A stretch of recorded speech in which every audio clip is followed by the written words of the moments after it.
Good evening, everybody. Welcome to Mission Hospice and Home Care's author series. This is the last author of the year, and I'm so grateful and happy that our last author of this year is a beloved hospice volunteer, a wonderful community member, and an actual wonderful writer as well. And Chuck has been part of Mission Hospice for many years now.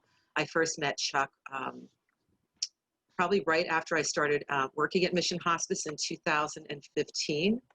And among Chuck's many, many talents, he participates in our Healing Touch program. And Chuck will talk a little bit more about that, but I want to welcome all of you. My name is Susan Barber. I'm the Community Education Manager for Mission Hospice and Home Care. And for those of you that are joining us, it's very helpful for me to know where you're coming in from. And so if you would just put up in the chat just what town or what city you're zooming in from. Mission Hospice and Home Care has been part of the San Mateo community since 1979, and we are a not-for-profit and we're non-affiliated, which means that we are not part of any large hospital or healthcare system. Most of our staff and volunteers live in San Mateo County. We serve San Mateo and northern Santa Clara, and for those of you not coming in from the area, that is the area just south of San Francisco and down to the northern part of Santa Clara County, also known as Silicon Valley. So we serve a large and diverse population of people, and we have been an integral part of this community for many years. So to all of you that are here for your first time, welcome. And for those of you who have come to many of our community events, I'm very grateful to have you here. Just a couple of things. We do have everybody on mute, and that will happen throughout. That'll end when there's a Q&A opportunity. We're expecting Chuck is going to be talking maybe with us for about 45 minutes to an hour, and then there'll be time for Q&A. So if you have questions, please do keep them. It's wonderful to have the author with us and be able to speak directly to him. In addition to the wonderful care that we provide at end of life for people in San Mateo and northern Santa Clara County, we've also had a community education program for about this is our 6th year of programming. In addition to the author series, we have movies at Mission Hospice. Our last movie is next Thursday evening. We have a weekly death cafe that happens on Tuesday mornings from 10 till 12.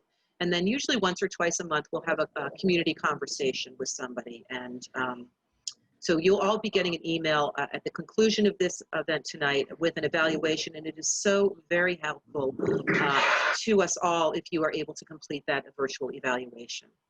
And so without saying much more than that, I just want to say I'm so grateful, Chuck, for you joining us tonight. I see lovely Lucy is with us too. Hi, Lucy. It's always so nice to see you. And Chuck, why don't you go ahead and feel free to introduce yourself. Sure, this is enough for you to say. First off, I would like to thank you, Susan, for inviting me to be part of the author's night. It means a great deal to me, as does Mission Hospice. I also want to thank you for not only who you are, but for all that you do for so many people, and you touch people throughout the world. This woman is just truly an amazing giver, and I'm grateful to be able to call you friend. Thank you. It's a very mutual feeling, Chuck. Thank you so much. You're welcome. I see so many friends here. I can't believe it, and I'm so grateful. I wouldn't have time to name everyone because I didn't want to tell a story, but I do want to thank my beautiful wife, Lucy, of 57 years. Thank you not only for the time we spent together, but for the growth that we've had. And I just am so grateful that you're such an integral part of my life. And my daughter, Carrie, is here. And our husband, Jim, I want to thank them. They light up our lives, along with our grandson, Ben and Matthew. I see Gabby is here somewhere. I saw her a while ago. And I got to tell you, she's one of our hospice nurses. And there are people that give, and then there's people that give. And she gives and gives. I've worked with her at our hospice house for some time, and I've also worked in the field with her. She's truly an amazing angel. Um, Let me just leave it at that. In my book, she also gifted me a picture several years ago, which is inside the cover of my book. And she has two books herself. She's quite a writer. She's got Soft Landings and The Hospice Heart, and they're both available. And I'm sure Susan will list them if you people would like, if you'd like to buy one. They're great. And she has a blog also that's called The Hospice House.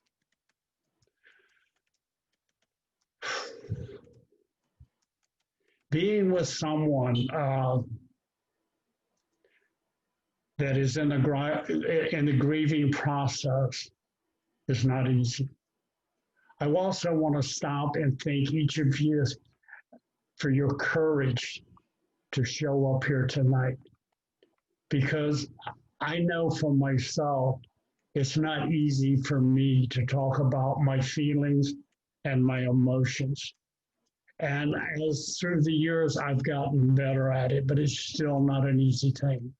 And being with someone that is grieving or talking about their emotions is not pretty. In fact, sometimes you get downright ugly. And so I'd like to read you something, but I believe it is very necessary and it's very worthwhile. So I want to read you a poem that's in the book. It's on page 81, and it's called Vision. When I am willing to listen to someone with all of my senses and risk the silence, I am given a gift of vision, for I have been shown their souls.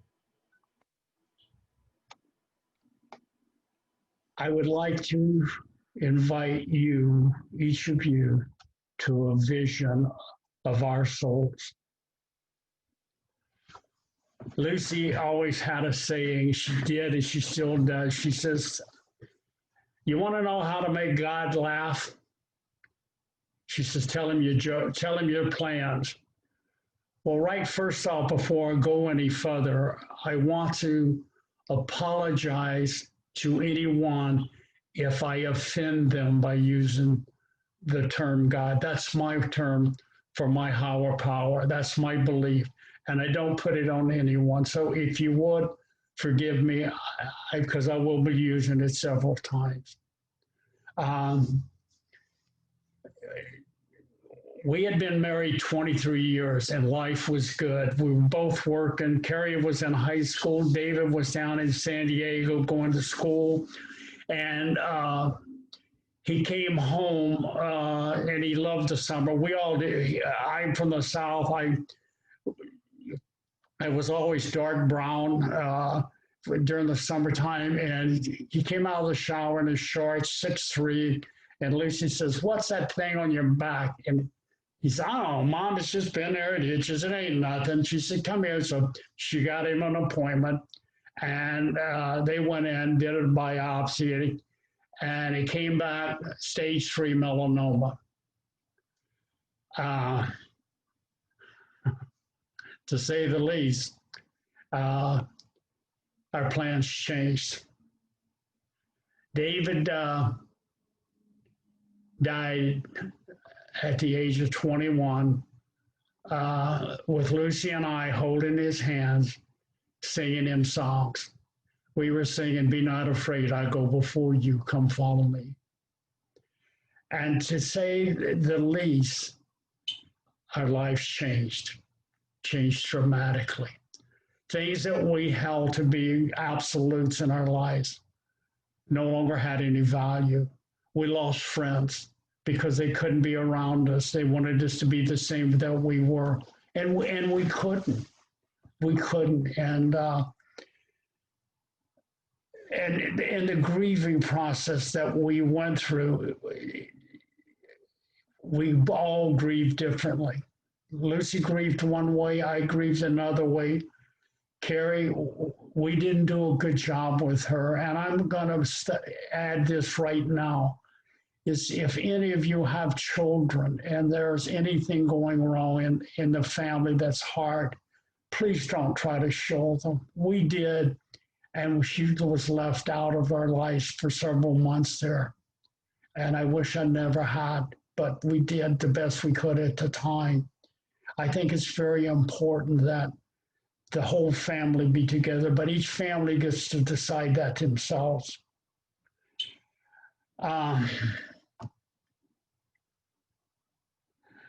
One day, Lucy and I were having a real bad day. And Lucy is born and raised Catholic from cradle to now.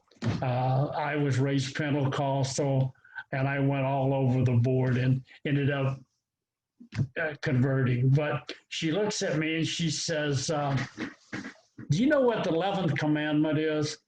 And I says, excuse me, what the hell are you talking about? She says, do you know what the 11th commandment is? I says, no, I don't know what the 11th commandment. What is it? She says, the 11th commandment is, thou shalt not shoot upon thyself. So through the years, we have constantly reminding each other of this. But the other thing is, during that time period, we made two promises to ourselves. One, we wouldn't forget David, nor would we deny him. And what I mean by that, we continue to live our lives, and we meet people constantly, and they would, the first you get to know each other, what's your name, what you do, and then the next question, do you have children? And let me tell you, for someone that's lost a child, it's the hardest question you'll ever answer. But we always did. And I'm glad we did, because one thing that I have come to realize, that grief is an earned thing. People don't grieve for people or things that don't have any value to them. You have to have something invested. You have to have a vulnerability and love and be willing to do that. And that's where grief comes from, the grieving process and the hurt. And we wished at one time, we wished it to go away. And today we're glad it didn't, because David is always with us. The other thing is that we promised each other we would get better, not bitter. In putting my book together over the years, and this has been a process about 20 some odd years, I always thought it was about me, about my grieving process, my journey through grief. In the last year and a half, 2 years of really working on this, putting so much effort into it, I came to realize it's not about me. Not at all. It's about all of us.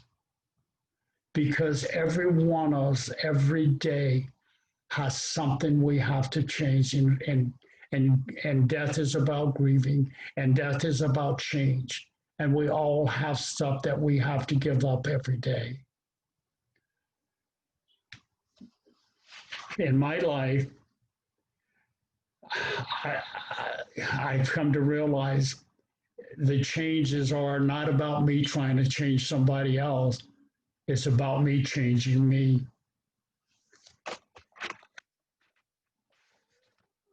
I believe that we're all being called to change through the connectiveness of our souls. We're more alike than we are different. We all know this. Acceptance is what we're being called to through change, with compassion, gentleness, and forgiveness. For those of you who have read my book, thank you. For those of you who are going to read my book, I really thank you. but I also now, I have self-published as of this date three books. I have one that is written, and I'm not sure what I'm going to do with it. But as far back as high school, I never wrote anything. I could always get somebody else to write my reports for me. And the reason was I was afraid. I was afraid that somebody would read something that I wrote and laugh at me. So I never wrote anything. So the obvious question is, so when did you start writing and why? Well, I started writing at the gravesite of our son, David. And it was in May the 18th, 1987, to be exact. I was working, for those of you who are that local, San Mateo is 11 miles from the coast, and there's a mountain range in between. And halfway between that is Skyline, which is a cemetery where David is born or buried. And I was working in Half Moon Bay that day and had decided I was going to take a late lunch and have lunch at the gravesite of my son. So as I'm coming up the hill, I start hearing this noise in my ear, and I'm thinking, oh God, here comes another burst. I'm going to start bawling. I have to pull off the side of the road and cry or whatever. Not sure what was going on. Is that when I drove onto the property, it started getting a little clearer, a little louder. And as I came around the backside of the mountain, because David on the backside of it looks back over the ocean, I heard, tell mom, tell mom, tell mom. I didn't know what to think. So I got out, got my blanket, went in the sandwich, laid down, sat down, and voice in my head said, get a paper and pencil. Under duress, about 15 minutes, I finally got up, got the paper and pencil, laid down, and I was terrified. Stuff was coming on this, writing on this paper, and I'm like, oh my God, what the heck's happening? And so I'd like to read you what I wrote. And it's in the first book I published in 1999. It's called I Am Free. Oh, the book is called Empty Closet.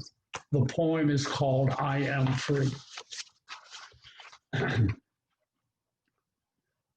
Do not bind me with your hurt, loneliness, despair, or expectations of what was, what is, or what may never be.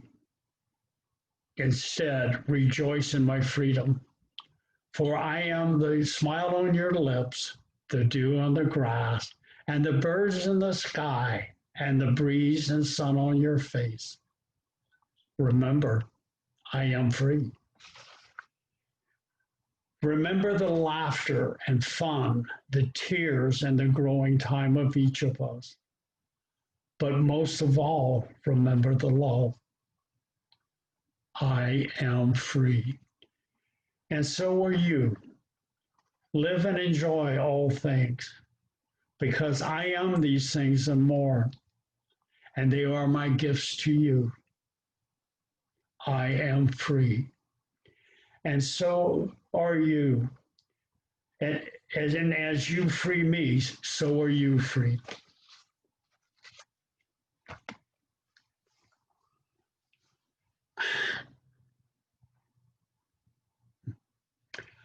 I'd like to ask right now if you have a question or you have something you'd like me to go back and talk about, a certain poem or a certain chapter, please take a note, because if you're anything like me, you're going to forget it. You're not going to remember it at the end. There's, as we all know, there's many ways to do anything.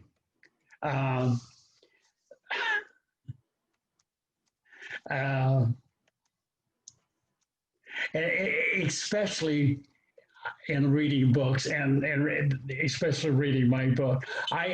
One of the young ladies on here came home. She was the first person that got the book, and she was down in San Diego, and she got the book, and she said she got it, and she went to the beach, and she stayed all day and read the whole book from front to cover. I've had people say they get the book and they start flipping through it, and they'll just, as something comes to them, they'll stop and read it, and it's all over the board. Others just rush through it. I got the book. I was so darn excited. I started to cry. I cried it was like a baby.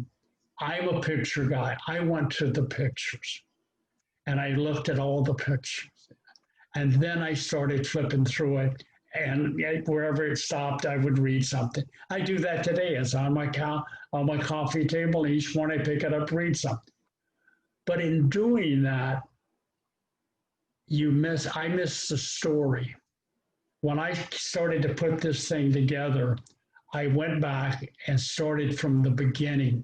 And for an example, there's up front, but right after the prelude, there are 13 things learned.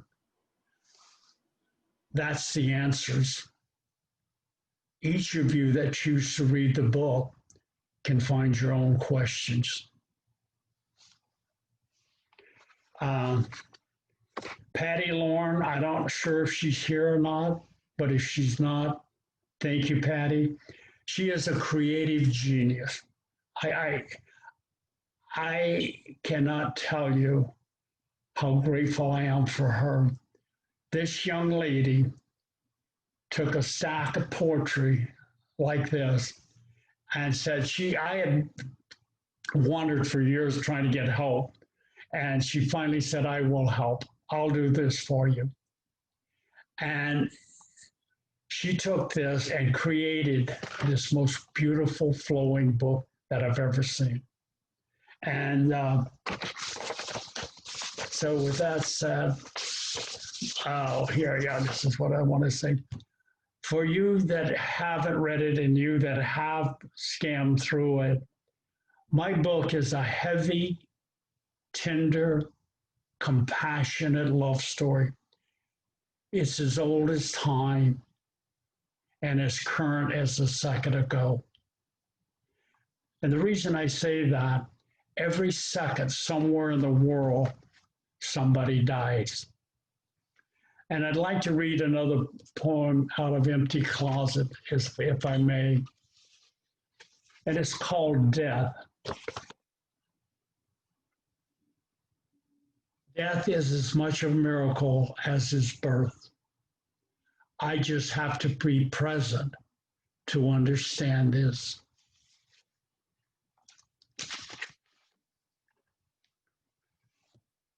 As I said, it's a love story, and it's about change. There are 3 chapters. There's, what's the chapters, John? Authenticity, relationships, and aspirations. And then there's 10 subchapters. Behind each one, or in front of each one, is a picture which is a metaphor for what follows behind it. I would like to read, if I may, 2 different book reviews. The first one is somebody I'd have no clue. It was on Amazon. And the next one is somebody that I know, but I haven't seen her or talked to her in 15 years. So I want to give you the difference that different people, so you will have an idea, those that have not read it. The visual flow of this book is what first captured my attention. It has a rhythm and life of its own. It alludes to be light, airy compilation of words. It lies. The text of this book is like bricks, heavy and compact. The words weigh on your heart. How could they not? It's a book about a man, father, and husband that had his core morality wounded and is desperately trying to be whole again. That'd be me.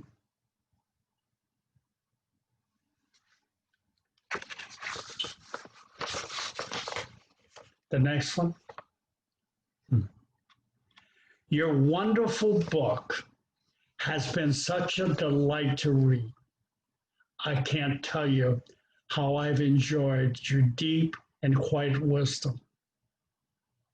What a wonderful gift of insight in each thought on every page.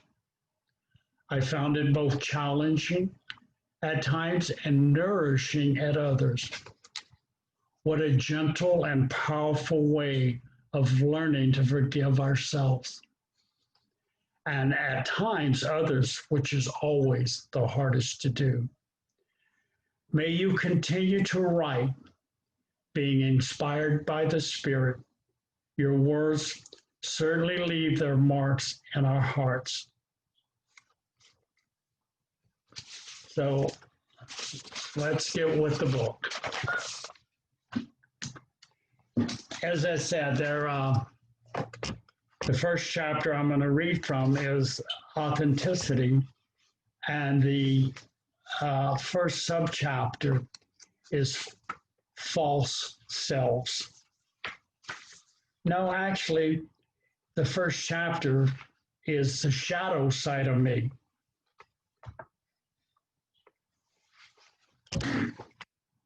And the first poem is called Toxic Waste. Where do I dump the toxic waste that covers my soul?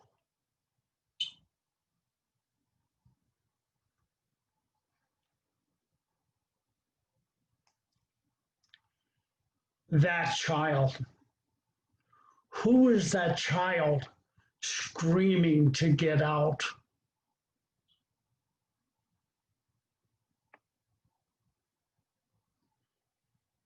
Teardrops. Teardrops wash my soul as I remember the past and I cry for me.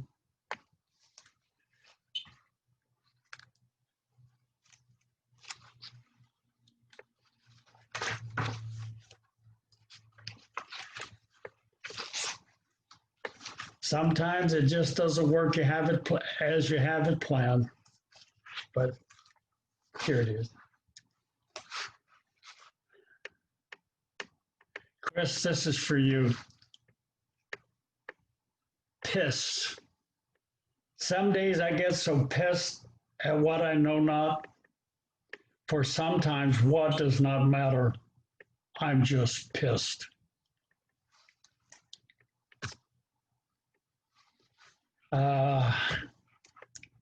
Act 1. In Act 1, there is confusion, hate, anger, and occasionally love and understanding. It seems we're always searching for something else. Symbols are upside down. Death instead of life. Hate instead of love. Anger instead of compassion. Fear instead of faith. Confusion instead of hope. Isn't it time for Act 2?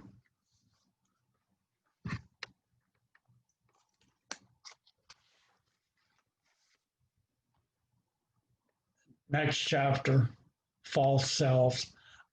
I don't want to talk about the poems and why I wrote it.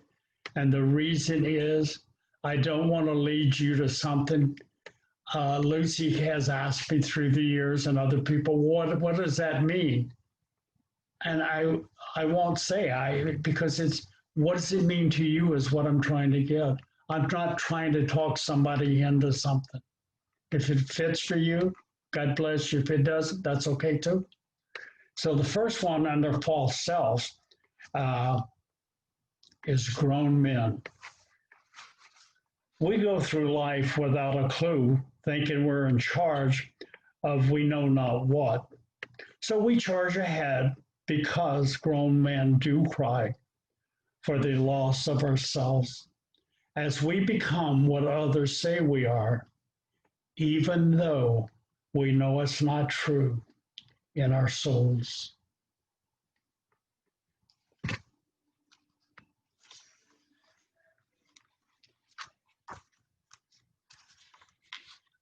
Lead. It seems to me I would rather stay the same and blame others for my discomfort than change and allow this experience I am living to lead me to who I am in peace.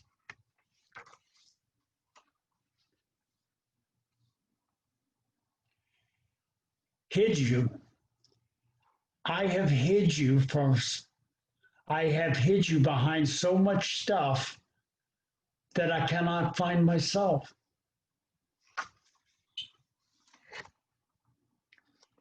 Dichotomy.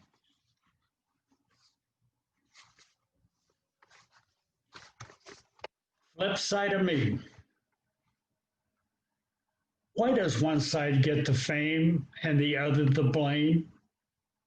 One side does the work while the other gets the credit. One side sees the light and the other the darkness. One side is called good while the other bad. One side gets the glory while the other side gets the shame. And all they are is the flip side of me. How do I honor both sides?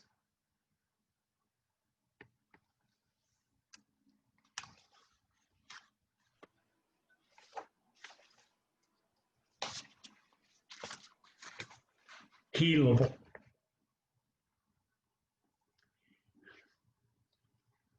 Each situation I find myself in and every person that I rest my eyes on is an opportunity to be healed or to heal. Will I diminish these possibilities with my own inabilities to see and understand the potential that is there? The question is, am I healable? Will I allow others to heal me? Will I heal them? Or will I allow something I see in them or in me that I do not like or understand prevent this healing from becoming a reality? Why do I stand in my own way?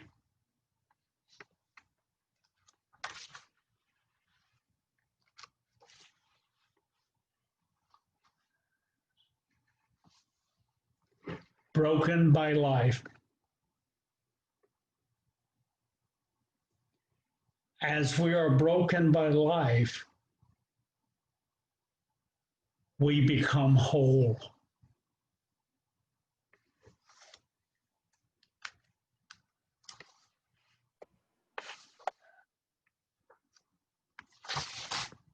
I have one more here.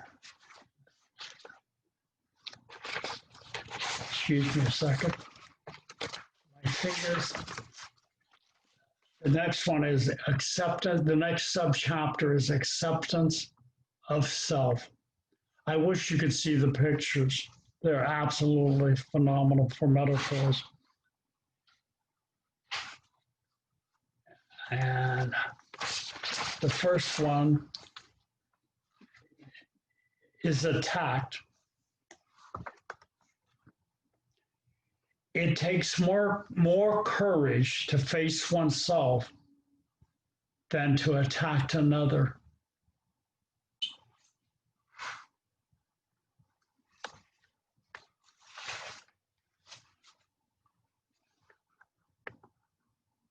Adventure.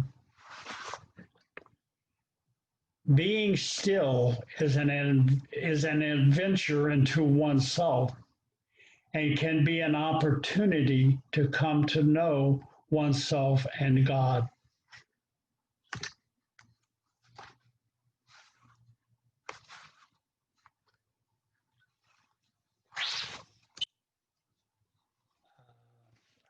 I have one more I'd like to read here.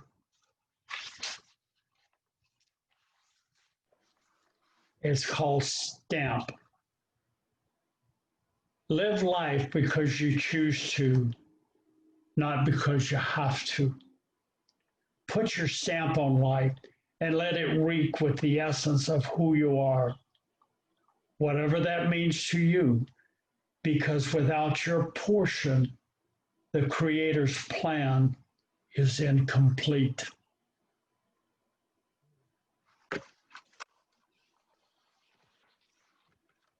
The next chapter is relationships,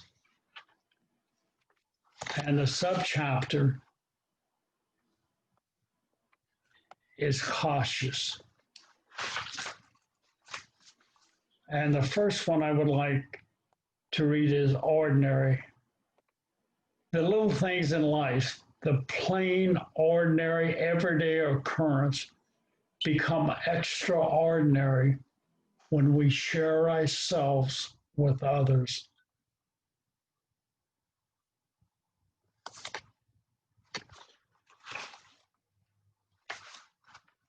Uttered. Again, we're in relationships. Our eyes touched.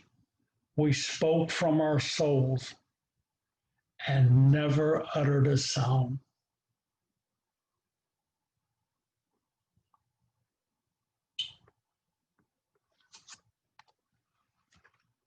So, through each of you, I am able to see all aspects of myself.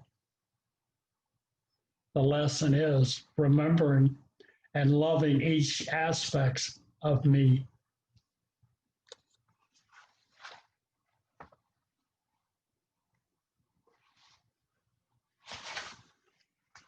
Healing. I'm going to say it anyway. This is Lucy's least favorite. It's called Holocaust. I watched in horror as I and all that I held to be true began to crumble around me. I shook and screamed and held ever so tightly to who I thought I was, but even more tightly to who I thought I should be. But in truth, I had to keep you from seeing me as I wasn't. The battle that was raging in me was me giving up me. As the flames and embers began to settle, a strange feeling of quiet and peace descended upon this destruction. Then out of the ashes of this holocaust of anger, fear, hate, resentment, rose a phoenix of contentment, peace, and hope. As who I am, who I have always been, and who I will always be in, came into clarity as the light of truth shone through each of us as nothing more than me becoming who I really am.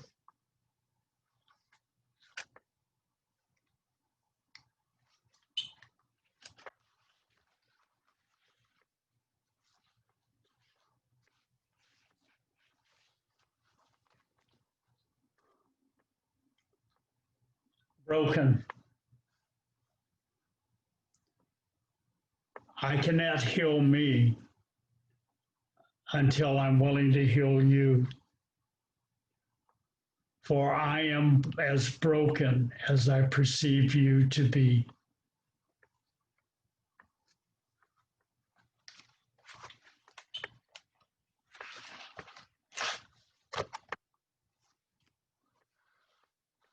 Exists.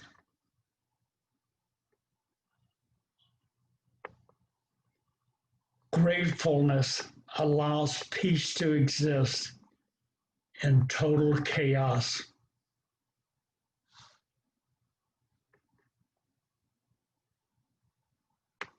untouched.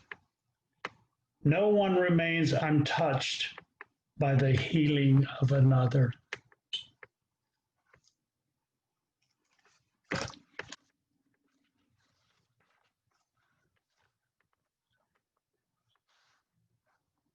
Intimate.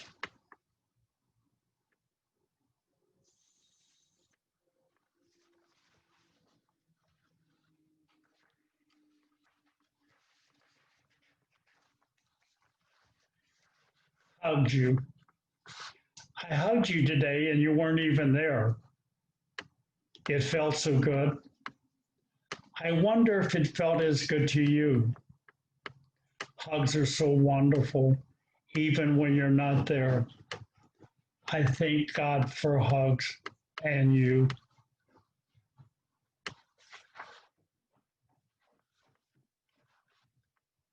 I wrap you. I wrap you in the aftermath of the destruction of our lives.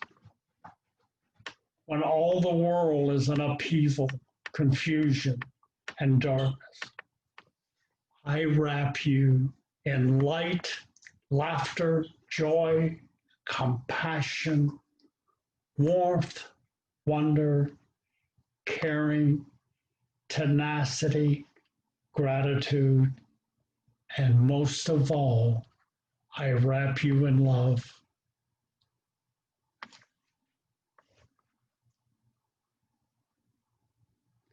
Ripping.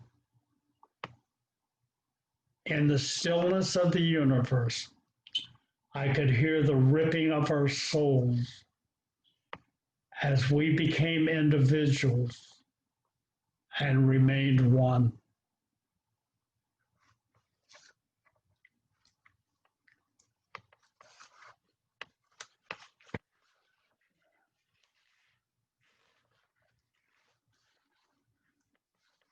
Rounded edges.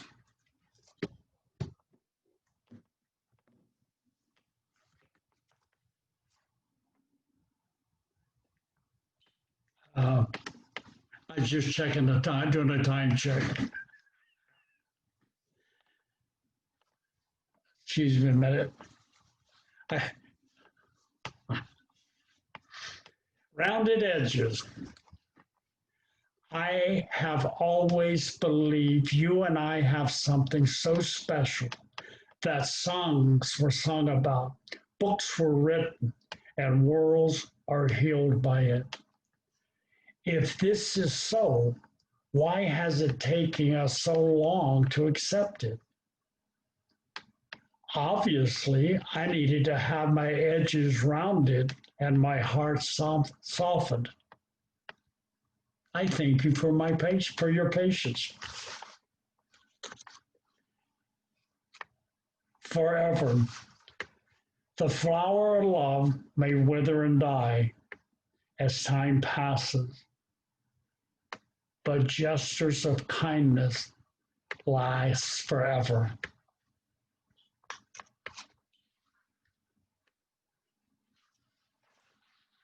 Present moment.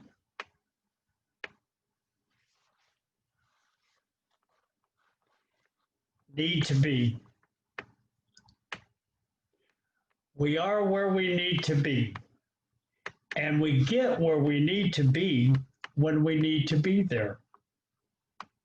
Wherever the hell there is.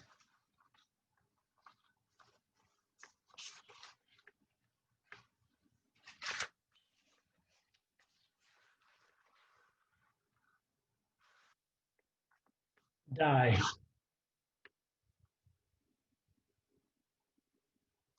I can die anytime. I only have now to live.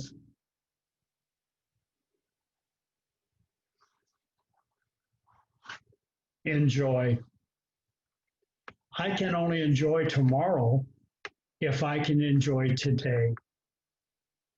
And I can only enjoy today if I have made peace with yesterday.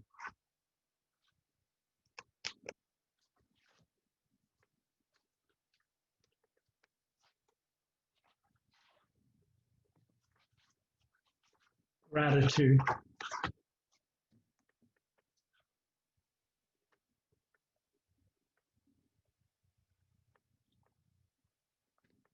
Small things. Help me not to dwell on past hurts. Instead, help me to count my blessings. The blessings of people who teach me so much by daring to be different. The blessings of people who can share their hurt, love, and laughter all at the same time. The blessings of a son who taught me to look within and admit it's okay to be different. The blessing of a daughter who still teaches me how to laugh and grow in love. Thank you, dear one. The blessings of a wife who teaches me that friendship and love are one and the same. But most of all, help me to remember the small things. The laughter of a child, the beauty of a butterfly, the birds chirping, a heart that overflows with love, a God who understands all that I do and still loves me.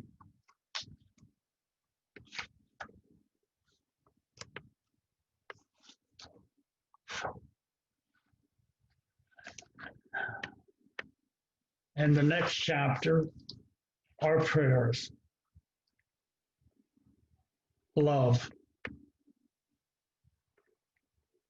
God, help me to love me as much as you do.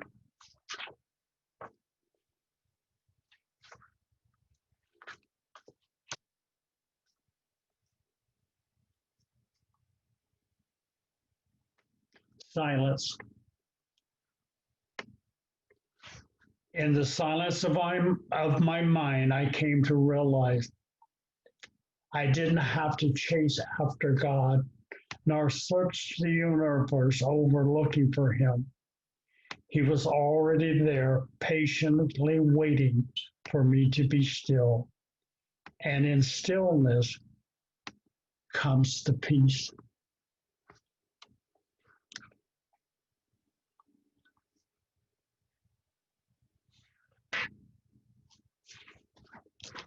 Holy moment. This holy moment is the most precious gift I will ever receive, as it is filled with God's love for me.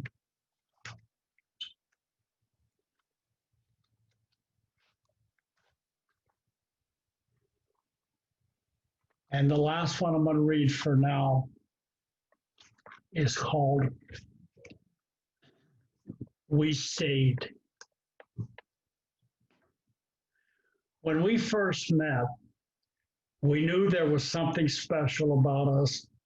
We were attracted to each other by our physical attributes, carefree spirits, and infinite possibilities.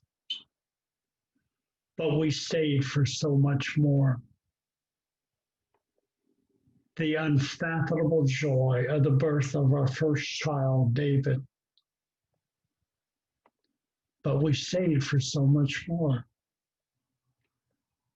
The wondrous gift of our daughter, Carrie, who was supposed not to be, but we stayed for so much more. The death of our son, David, that tore us apart as we wandered aimlessly in darkness. But we stayed for so much more. The birth of our two grandchildren healed so much hurt, but we stayed for so much more. 50 years later, it seems we're just getting to know each other, and we stayed for so much more. 57 years, on November the 13th, 16th, November the 16th. 57 years later, life has changed us so beautifully. And we appreciate everything, especially each other, so much more. And we will stay to the end for so much more.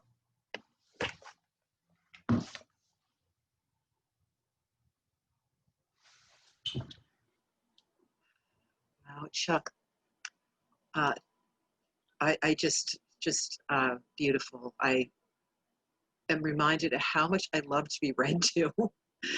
Just listening to you, and I feel like I've just been taken on a journey from this healing journey through the grief process. I feel like you have articulated sort of from the inside out what that experience is like, and I'm just so there's just so many things here that it feels like this journey from this place of really just almost unimaginable grief, the death of David,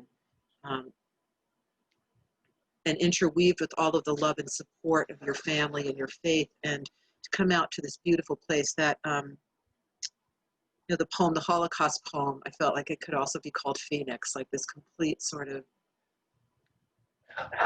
yeah, it was just beautiful though to come out the other end of that and to hear the things that remain as contentment, peace, and hope. It's just all of it is so beautiful, and it's just the honesty, your vulnerability, and it being so able to go into the most difficult feelings and express them in such a beautiful and hopeful way for people here that are grieving. And I say that as if someone might not be grieving, but I think we all become extremely adept in our lives of, walking through our lives. And our grief is kind of put around somewhere, where it's not what we lead with. I've often said to people, wouldn't it be interesting is when you meet somebody, instead of asking them like, what do you do or where do you work, saying like, what loss are you navigating today? And like, what kind of conversations would we be able to have with each other? And I feel like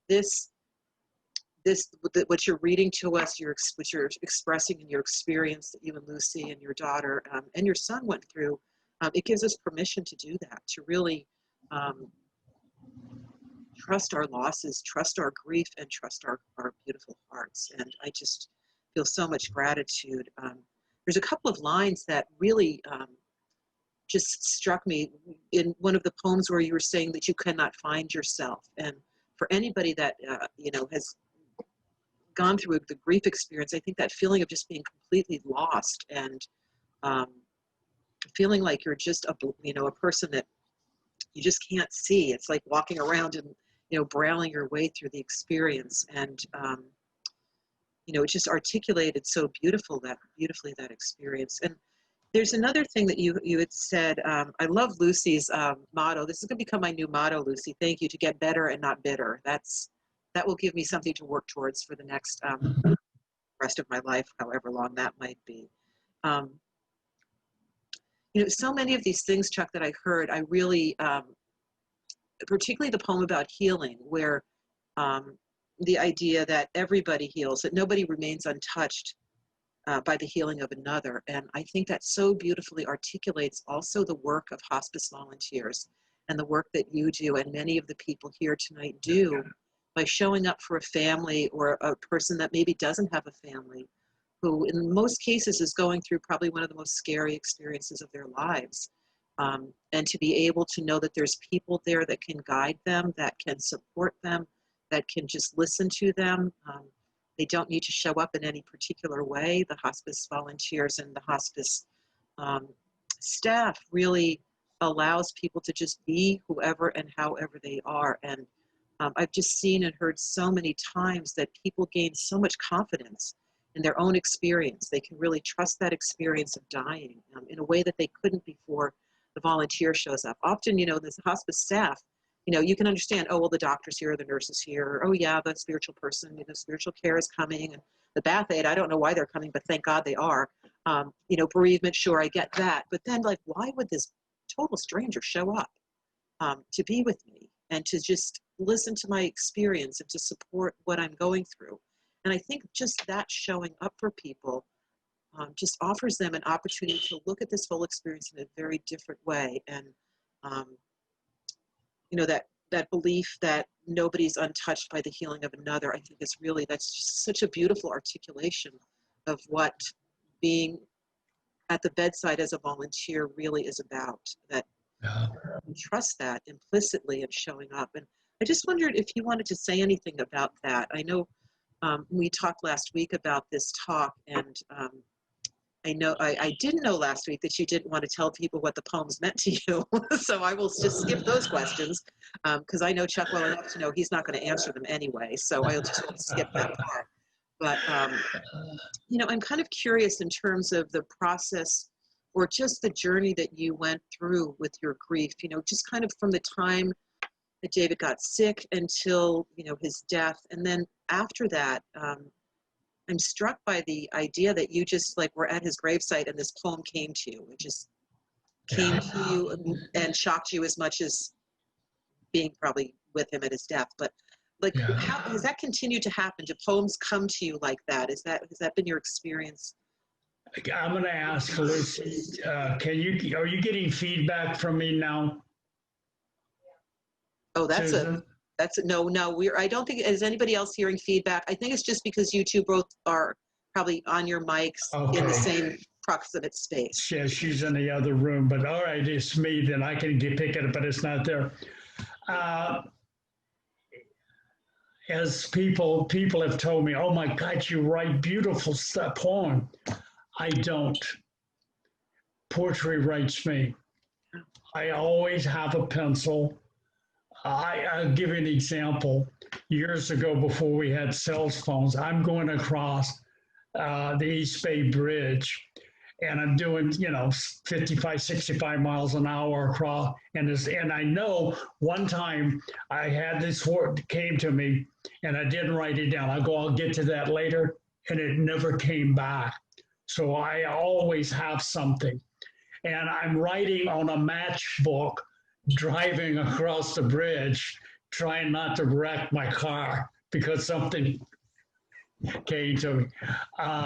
One of the poems in there, I was in a shower, and I'm having this conversation with my boss, and I mean, listen, thank you. It's called Scenario. Thank you for allowing me to abuse you in a moment of insanity that seemed like a reality, and all it was a scenario in my mind. And it just comes, and I actually kept blowing on the glass in the shower so I could write it, so I could get out and get a pencil and paper. Yeah. It's beautiful. That's really, it's really beautiful. I think it was, wasn't Cheryl Strayed, a very well-known author talking about her experience of stories coming to her. And if she does not stop and really pay attention to those, that if it's a good story, it goes somewhere else. And she said that she was having lunch with another very well-known author friend of her. I think she was having lunch with Anne Patchett, maybe. And Anne started to describe to her a story that she was writing. That was the exact story that this other author had, and she just didn't, like, I can't write, I can't, but she's like some, and bizarre, like, really crazy things. And so this idea that these things are coming to you, and that you're receiving them and caring for them in such a beautiful way, I really completely, I believe that happens for people. Yeah. Well, they go someplace. They're not lost, but they don't come back to me. Right.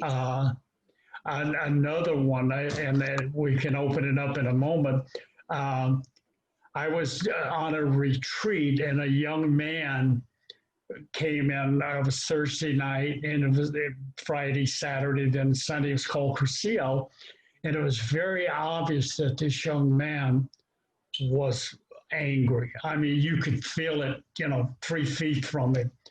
And Friday afternoon, late, He's sitting right next to me, and I was the table facilitator, one of them. And he says, I don't know if you noticed, but I'm angry. He says, and he looks me, and he's sitting right next to me, looks me right now. He said, you know anything about anger?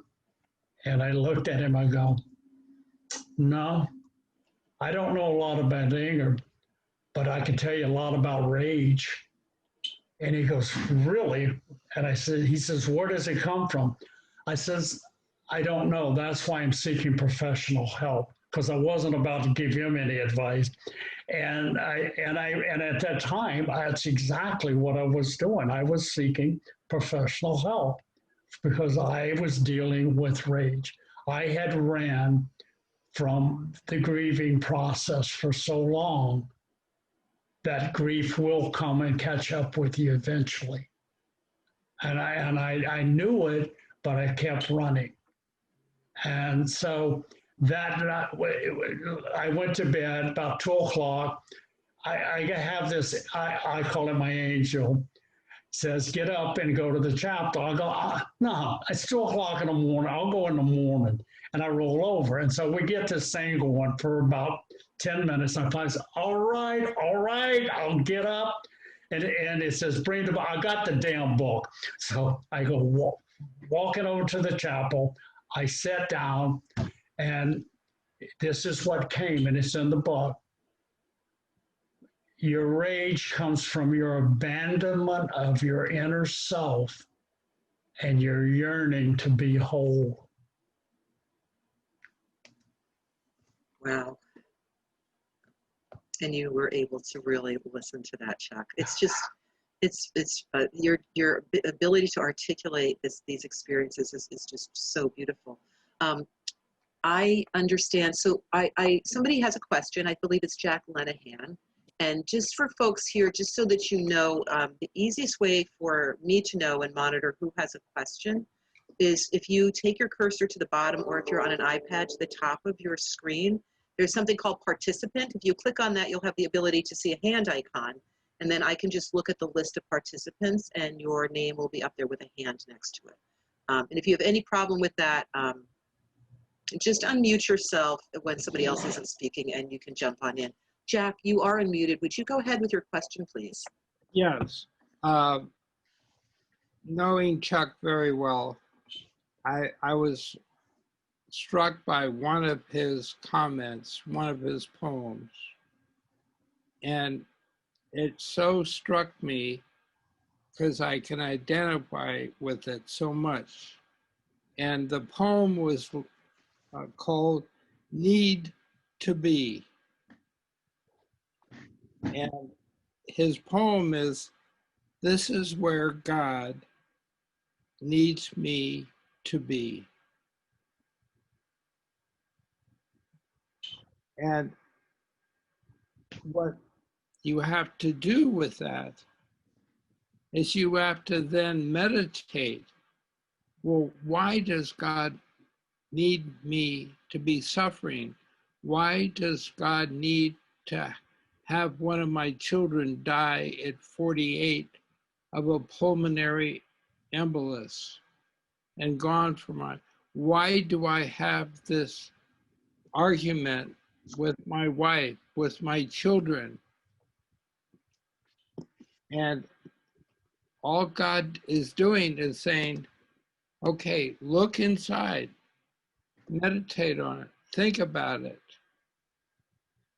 And then the neat thing about it is God will help you find the answer to your questions. You're not alone. Thanks, Jack.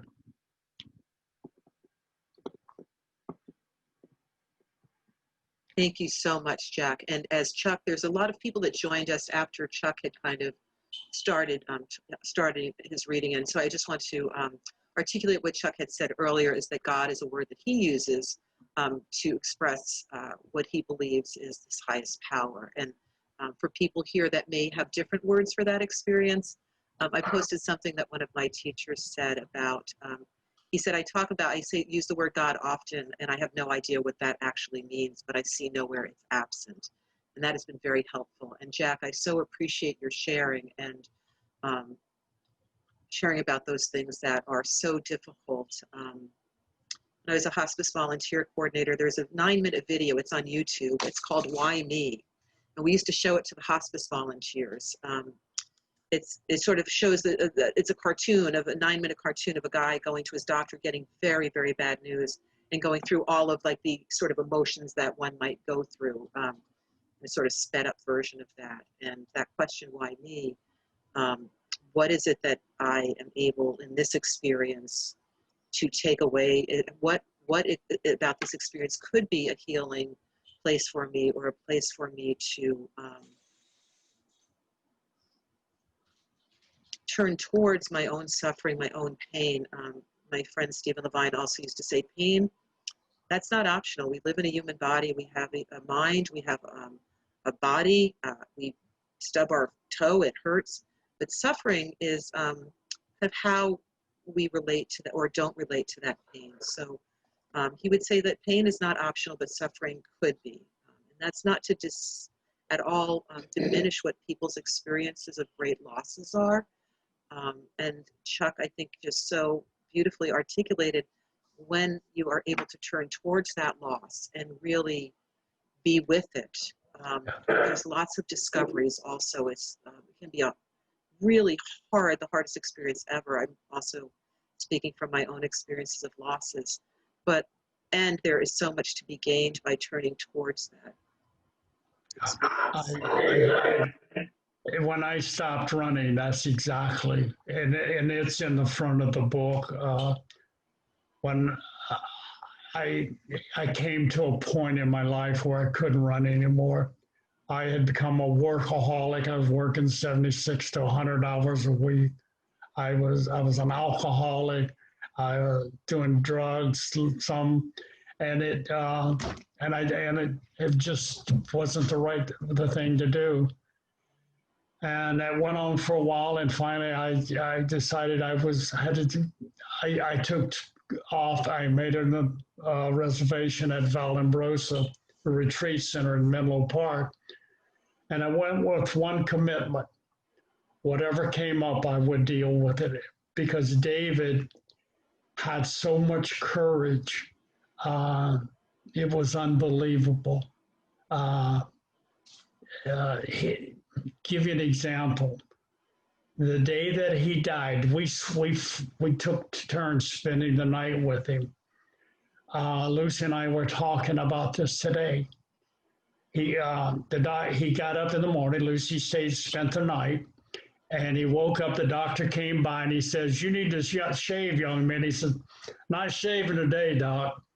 And he said, "Hey, Ma, you have a donut with me and give me the real milk." And she said, "Okay, Dave, I'll have one with you." She's not on the big sugar person. So they had their donut.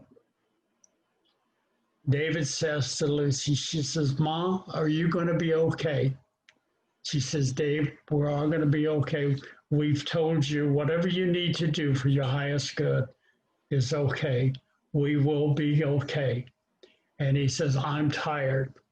I'm going to sleep." And within less than 10 minutes, he started the dying process. She called me, and within 20 minutes, I was there at the hospital. I walked in, and I had never heard the death rattle, and I knew exactly what it was. And it was the most scary thing that I've ever had to do, was hold my son's hand as he took his last breath. But I need to tell you one other thing.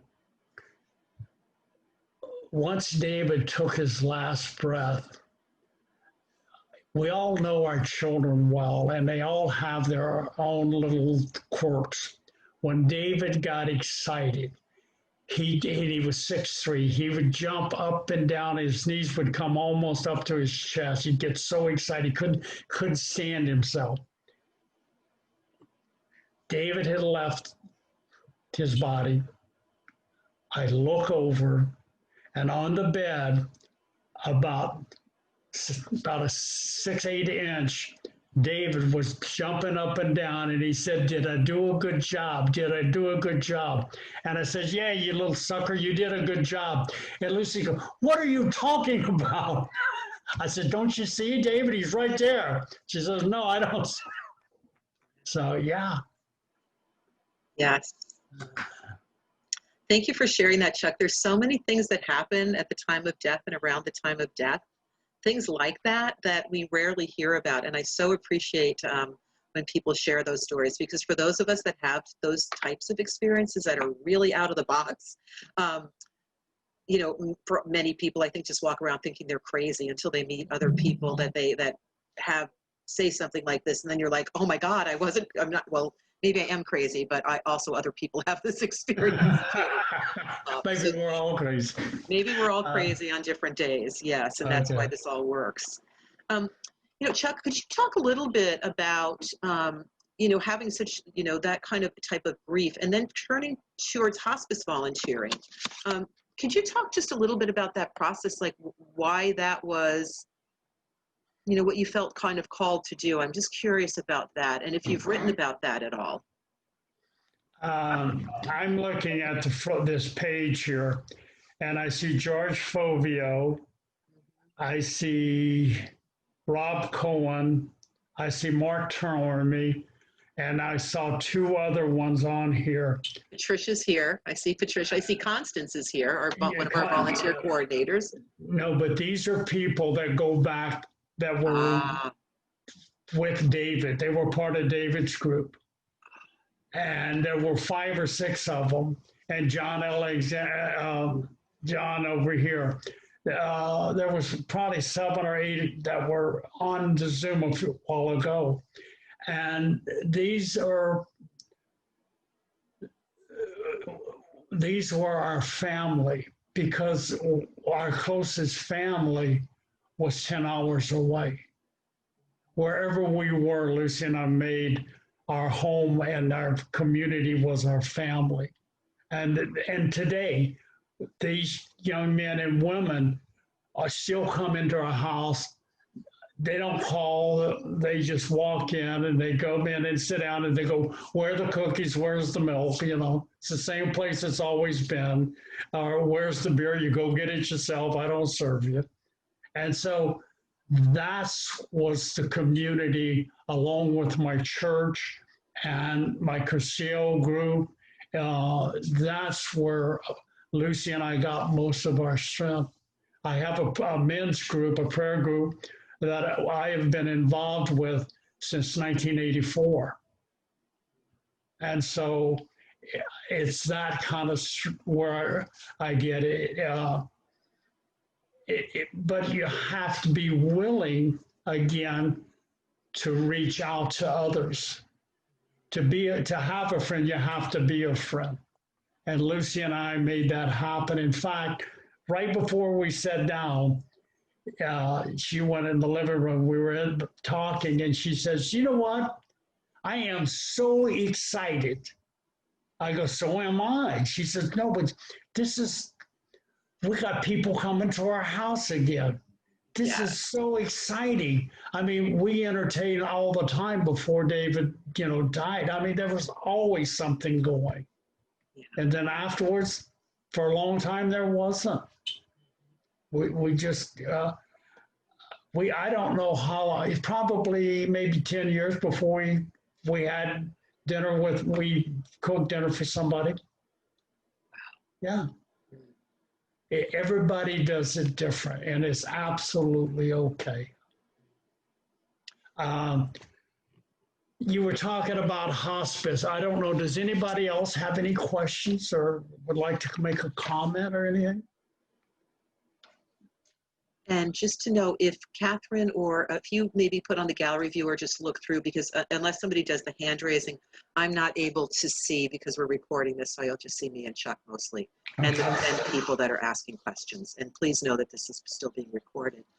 If anybody just has a comment or anything they'd like to share, if there's another writer out here.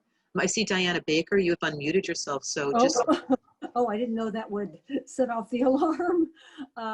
Actually, Chuck, it was just wonderful to hear your story. We've heard parts of it in prayer group with Lucy, but not to this extent. So I have to start buying your books. But I did want to ask you the question about, the quote was, because I take notes on everything. So I've written like 10 pages of notes from your talk. Why do I stand in my own way, broken by life? And you said, broken by life, we become whole. And I wanted you just to add a little bit more to that. Well, in my life's journey, I'm a hard-headed SOB. Okay, and my dad always told me, I'm the oldest boy next to the oldest of 8 children, and he told me there's 2 ways to do anything. There's a hard way and an easy way. The easy way is going through the door or asking somebody for help, that has done it before, or go through the wall. Thank you very much, Dad. I went through the wall up until about 10 years ago. I needed to do it my way. And that's how I learned the 2x4 effect. And so as I allowed myself to let go, and now it's like I take all the help I can get. I have started to be broken by life. For me, it's just me giving up me again. Well said. Thank you. You're very welcome. Thanks for the question.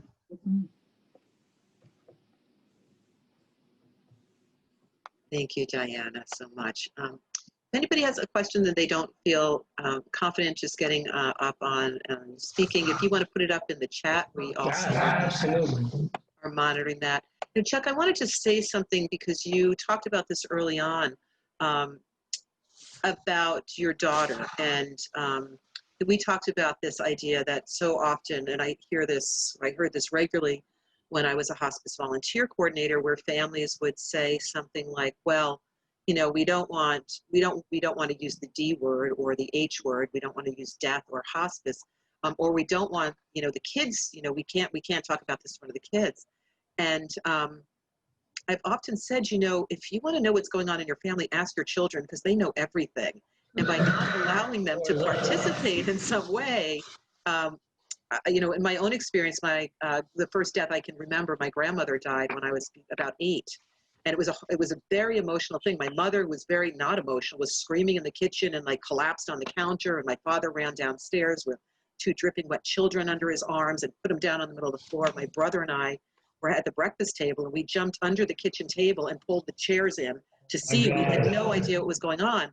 It was so out of character for both of my parents. And my mother is yelling, she's dead, she's dead. And my father's grabs the phone. He's like, who is this? And the person where my grandmother lived said, she died. And he starts screaming at the person on the phone saying, how dare you call my wife and say something like that? And my brother and I are like, what's going on?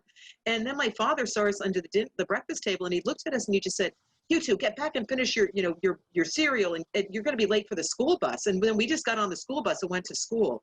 And we pretty much never talked about my grandmother again. And and repeatedly we were told, everything's okay, everything's okay. And what that did, I realized many years later in therapy, is that I knew everything wasn't okay. But by being told by both of my parents, everything's fine, there's no problem here, that was probably the first memory I have of really thinking I should distrust my own intuition about things, my own knowing about things. And that continued for, decades of my life. So I'm so grateful when people, have conversations. I've seen my niece, who's 9, just came to her grandmother's deathbed in January, and she was remarkable. I mean, she was just beautiful there. And months later, she said to her mom, Mom, I'm not really sure our family is that great together with life, but I think we're really good at death. And she was right. We all just really could circle the wagons and be there for each other and for my mom. And that she was a part of that is that she'll always remember. And I'm grateful to my brother and his wife that at 9, she had a completely different experience of death, her first death, than mine cowering under the kitchen table and being told everything's fine, there's no problem here. So I really appreciate you saying that, and that's something that, you know, is a learned experience. Right. Well, as with when David was diagnosed, Carrie was in high school. She was a sophomore, junior, and when because she had her birthday, and she went to school. Lucy and for y'all, those of you know, Rosie and Jerry, friends of ours, took their daughter and they went up to Chico with Lucy, and they got him in school. I stayed with David, and that's when he went into the hospital. And up until that point, we had kept Carrie away from the pain and some things that were going on with the chemo and the interleukin and all the stuff up at the hospital as much as, and so we just shielded her. And I'm just really sorry that I did. After that, after the funeral, we're standing outside of the church, and Carrie says to me, "Dad, what are we going to do?" And being the fixer that I am, I says, "You're going back to school, and at least for a couple of weeks, and if you can't handle it, we'll come get you, and you come home, and we'll figure out what the next thing is to do." And she looked at me, and she goes, "No, Dad. What are we going to do?" And I looked at her and I says, "Carrie, the only thing I can tell you, we have to continue doing what we've been doing, which is teach and love. Because if we don't, everything that we've done up until this point has been a lie. And I don't believe that."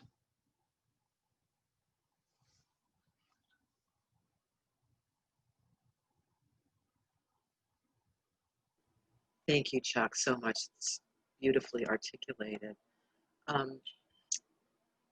We have about 5 minutes, so I just want to make sure if there's anybody that has anything they'd like to say or share with Chuck, to please feel free to do that. And I'd like to ask Chuck, Jeanette.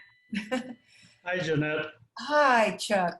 Oh, could you elaborate on what you meant when you said, when we find ourselves, and a lot of times we don't want to do it, it's a process we don't want to go through, but when we do take the opportunity and try very hard to do it, to try to find ourselves, we find God. What did you mean by that? Well, long story short, when I was about 9, my grandmother, my grandmother raised us because of the war for the first 4 or 5 years. My mother was a Rosie the Riveter, and my dad was in the Army Air Wing. And I was raised Pentecostal.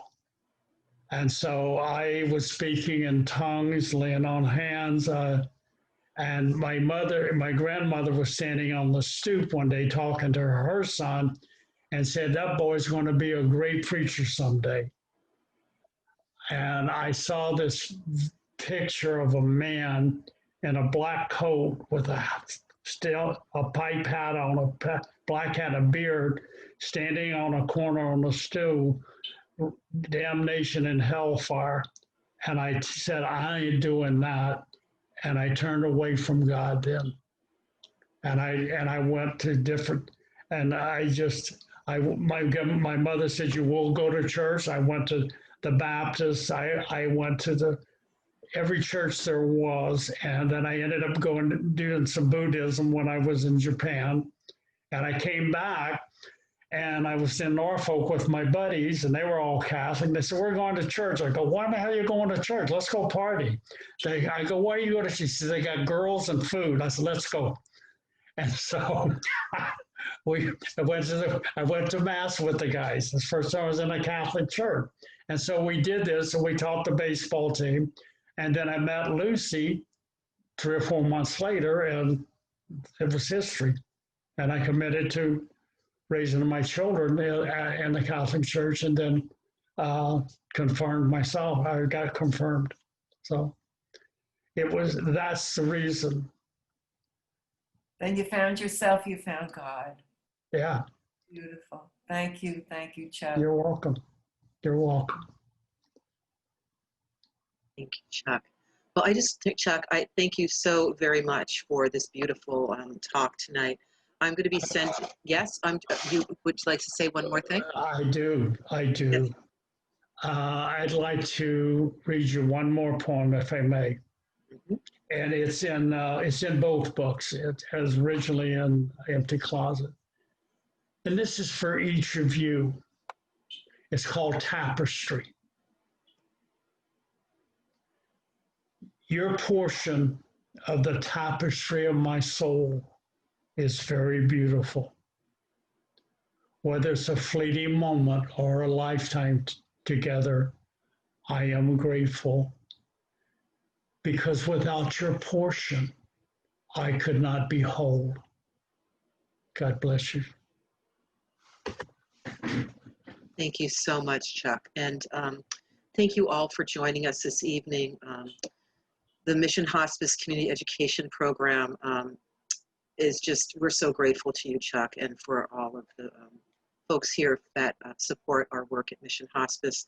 For anybody in our community, to just know that if you or a loved one is facing issues or questions or wanting resources or education or just anything to do with what might happen in the last year or so of your life, please do not hesitate to be in touch. I'll be sending an email out hopefully in the next half hour, and you're not expected to stay up to complete it, but it would be wonderful and very helpful to our program if you're able to complete the evaluation. And there'll be some resources, some of the things that Chuck has mentioned today. I'll include information on how to get hold of his books, and also Gabby's books that he mentioned early on. And there'll be some of the upcoming events will also be listed in that email. So thank you all so very much. I'm going to stop the recording now, and I want to just wish you all a good night.